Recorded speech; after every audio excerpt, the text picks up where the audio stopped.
안녕하세요 여러분. 오늘의 기사 내용은 구글 사이버 보안 스타트업 위즈 인수 예정과 중국의 숨겨진 부채 위기입니다. 우선 좋아요 버튼을 누르고 채널 구독 및 알림 설정 또 잊지 마세요. 여러분의 관심과 지지가 저희에게 큰 힘이 됩니다. 첫 소식은 구글 모회사인 알파벳이 사이버 보안 스타트업 위즈를 230억 달러에 인수하려고 논의 중이라는 소식을 전해드리겠습니다. 이는 기술 대기업 역사상 최대 규모의 인수로 기록될 가능성이 있습니다. 이번 인수는 구글의 클라우드 컴퓨팅 사업을 더욱 강화하려는 전략의 일환으로 보입니다.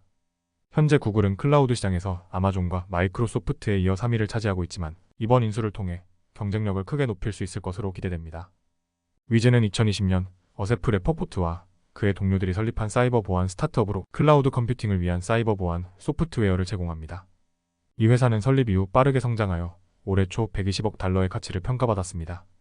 위즈는 18개월 만에 연간 반복 수익이 1억 달러에 도달했으며 2023년에는 3억 5천만 달러를 기록했습니다. 또한 시거웨어 캐퍼털, A&R ESSN, 호로이츠 등 유명 벤처 캐피털리스트들의 지원을 받고 있습니다. 이번 인수가 완료되면 구글은 최근 몇 년 동안의 보수적인 인수 전략을 벗어나 큰 규모의 인수를 성사시키게 됩니다. 과거에도 구글은 모토롤러 모빌러티, 네스트랩즈, FITBIT 등을 인수하며 기술 분야에서 입지를 다져왔습니다. 현재 구글은 클라우드에 초점을 맞춘 사이버 보안 사업을 키우기 위해 노력하고 있습니다. 최근에는 다른 보안 회사인 M&R ENT를 약 54억 달러에 인수한 바 있습니다. 이번 위즈 인수는 구글의 이러한 전략을 더욱 강화할 것입니다. 하지만 이번 인수가 반독점 조사의 대상이 될 가능성도 있습니다. 구글은 현재 인터넷 검색과 광고 기술 사업에서의 불공정한 관행으로 법무부의 조사를 받고 있습니다.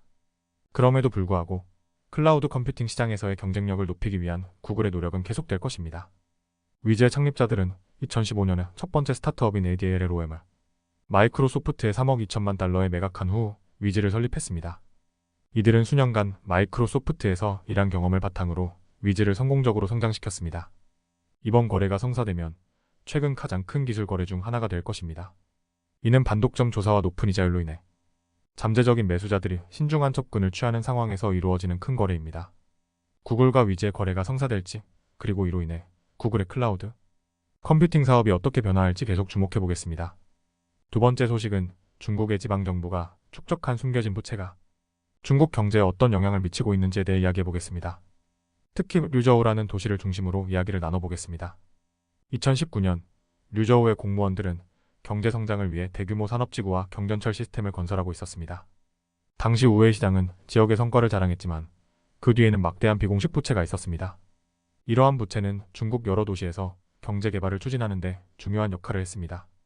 류저우는 새로운 산업지구를 위한 인프라를 건설하기 위해 수십억 달러를 모금했습니다. 그러나 많은 프로젝트가 실패하며 도시 곳곳에 미완성된 건축물과 드물게 사용되는 고속도로가 남게 되었습니다. 예를 들어 류저우의 한 주민은 정부가 파산했다며 상황을 설명했습니다. 중국의 지방 정부들은 국유 금융 그룹을 통해 수조 달러의 부채를 쌓았습니다. 경제학자들은 이러한 장부 외 부채가 7조 달러에서 11조 달러에 이를 것으로 추정하고 있습니다. 이는 중국 중앙정부 부채의 약 2배에 해당하는 금액입니다. 이러한 부채의 규모는 중국 중앙정부조차 정확히 파악하지 못하고 있습니다. 특히 약 8천억 달러의 부채는 채무 불이행 위험이 높다고 합니다. 만약 자금 조달 기관이 의무를 이행하지 못하면 베이징은 구제금융을 지불해야 할 것입니다. 이는 건전하지 않은 차입을 장려하여 더 큰 문제를 일으킬 수 있습니다. 류저우의 경전철 프로젝트는 이러한 문제의 단적인 예입니다. 이 프로젝트는 중단되었고 반쯤 지어진 선로가 남아 있습니다. 지방 공무원들은 부채에 대한 질문에 답할 수 없다고 말했습니다. 또한 무디스와 피치레이팅스는 중국 지방 정부의 부채 상환 능력에 대한 의심으로 중국의 신용 등급 전망을 안정해서 부정적으로 낮추었습니다. 캘리포니아 대 샌디에이고 캠퍼스의 빅터시 교수는 심판의 순간이 왔다고 말했습니다.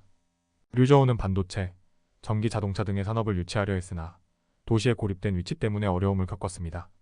시 당국은 LGFV 지방 정부 자금 조달 차량을 통해 국영은행에서 대출을 받고 채권을 매각하여 프로젝트 비용을 조달했습니다. 그러나 이러한 프로젝트 중 다수가 실패로 돌아갔습니다. 동청이라는 LGFV는 놀이공원과 라마다, 플라자 호텔을 개장했지만 이는 결국 돈 낭비로 판명되었습니다. 류저우의 9개 금융기관은 모두 현금 부족 상태이며 현금 보유액은 총 자산의 5% 미만입니다. 이러한 상황에서 지방정부는 더 이상 부동산 개발업체에 토지를 매각하는 데 의존할 수 없게 되었습니다. 이러한 상황은 류저우뿐만 아니라 중국 전역에서 발생하고 있습니다. LGFV의 부채는 계속 증가하고 있으며 이는 중국 경제에 심각한 위협이 되고 있습니다. 국제통화기금은 LGFV 부채가 2022년 수준 대비 2028년까지 60% 증가할 것으로 예상하고 있습니다. 류저우의 경전철 프로젝트로 폐쇄된 선로 아래에서 택시 운전사는 돈 낭비에 대한 좌절감을 표현했습니다. 그는 시내버스의 이용이 부족한데 왜 도시에서 철도 시스템을 건설해야 하는지 물었습니다. 이 모든 상황은 중국의 경제 성장을 둔화시키고 있으며 지방 정부의 부채 문제는 점점 더 심각해지고 있습니다. 앞으로 중국 정부가 이 문제를 어떻게 해결할지 주목해야 할 것입니다. 오늘은 여기까지입니다. 다음 영상에서 더 유익하고 흥미로운 내용으로 찾아뵙겠습니다.